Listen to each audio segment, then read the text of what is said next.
देशी गावरान गाईचं दूध पिलं पाहिजे, पण माणसं देशी पितात. कोणती?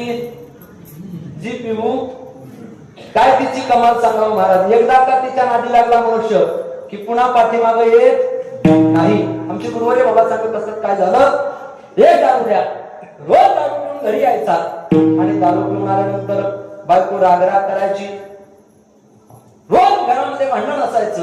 आणि असं करता करता एक दिवस आईसाहेबांच्या हातामध्ये पेपर आला. माझे चहा घेत बसलेले होते. आईसाहेबांनी पेपर वाचला आणि पेपर मध्ये बातमी होती, आज खंडाळ्याच्या घाटामध्ये 15 दारुडे आणि त्यांचा असणारा पिकअप पलटी झाला. ते 15च्या 15 जागी मेले. काय बातमी होती? 15 जण जागेवरती ठार झाले.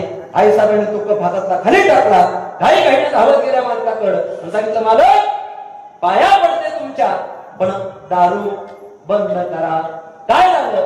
पण या पेपर मध्ये बातमी छापून आली, खंडाळ्याच्या घाटामध्ये 15 माणसं जागीच मेली.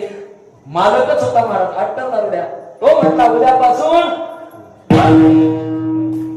बंद. म्हटल्यानंतर महाराज झालं असं, बायकोला एवढा आनंद झाला, तिनं काही काही डबा उघडला, डब्यातले 200 रुपये काढले आणि ती बाहेर निघाली. निघाल्याबरोबर मालकाला विचारलं, का ग कुठं निघाली? ती म्हणे, देवाला प्रसाद ठेवायचा आहे आणि अख्ख्या गावाला पेढे वाटायचे. कशासाठी? तुम्ही नाही म्हटले का उद्यापासून बंद? तो दारुड्या म्हटला, अगं उद्यापासून काय बंद हे अगोदर ऐक तर. काय बंद? उद्यापासून पेपर. का बरं? कारण पेपरवाले काही छापून देतात. जे खाऊ नये, जे पिऊ नये ते माणसं पितात.